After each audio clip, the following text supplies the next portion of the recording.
జరుగుతూ ఉంది. అందులో భాగంగా వేడపాలెం పంచాయతీ కార్మికులు పంచాయతీ ఆఫీస్ దగ్గర జెండా ఆవిష్కరణ జరుగుతుంది. అయితే ఈ సందర్భంగా కార్మిక వర్గం దేశవ్యాప్తంగా ఒకటే నినాదం చేస్తా ఉన్నారు. ఈరోజు కేంద్రంలో బీజేపీ ప్రభుత్వం కార్మికులు పోరాడి సాధించుకుంటే 29 రకాల కార్మిక చట్టాలు మొత్తాన్ని కూడా రద్దు చేసి 4 లేబర్ కోడ్లు తీసుకొచ్చింది. లేబర్ కోడ్ల ద్వారా కార్మికులు హక్కులన్నీ కూడా హరించబడతా ఉన్నాయి. అందుకని లేబర్ కోడ్లు తక్షణం రద్దు చేయాలని చెప్పేసి ఈ సందర్భంగా డిమాండ్ చేస్తాం కార్మిక వర్గం తరఫున. అదే సందర్భంలో ఈరోజు కార్మిక వర్గం కనీస వేతనం చట్టబద్ధమైన సౌకర్యాలు ఏవి కూడా పొందకుండా దాదాపు 71% మంది కార్మిక వర్గం అసంఘటిత రంగంలో ఏ విధమైన చట్టబద్ధమైన సౌకర్యాలు లేకుండా కాంట్రాక్ట్ అవుట్సోర్సింగ్ పద్ధతులు పనిచేస్తూ ఉన్నారు. ఈ కార్మికులకి చట్టబద్ధంగా అమలు కావాల్సిన కనీస వేతనాలు, పిఎఫ్, ఈఎస్ఐ, ఇతర చట్టబద్ధమైన రక్షణ పథకాలు సౌకర్యాలు ఏమి అమలు కాని పరిస్థితి ఉంది. ఈరోజు కనీస వేతనం 26,000 ఉండాలని చెప్పేసి ప్రభుత్వాలు నివేదికలు చెబుతూ ఉంటాయి. పెరిగిన ధరలకు అనుగుణంగా కనీస వేతనాలు 26,000 ఉండాలని చెబుతూ ఉంటారు.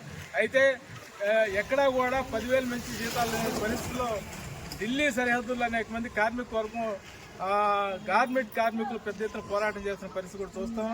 ఈ ప్రాంతంలో కూడా పంచాయతీ కార్మికులకు సంబంధించి దాదాపు ఏళ్ల తరబడి ఇక్కడ పనిచేస్తున్నప్పుడు కూడా కాంట్రాక్ట్ పద్ధతి అనే పేరుతోటి టెండర్ బిల్ చేసి కనీసం 10,000 రూపాయల లోపల పనిచేస్తున్న పరిస్థితి, 10-12,000 రూపాయలు పనిచేస్తున్న పరిస్థితి ఉంది.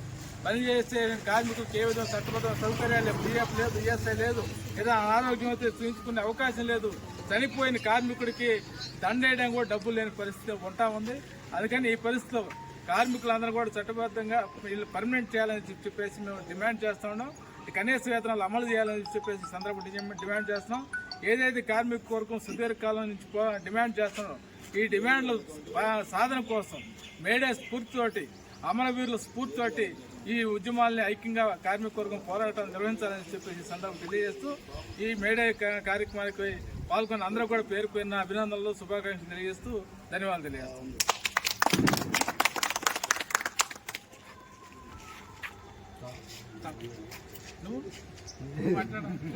నేను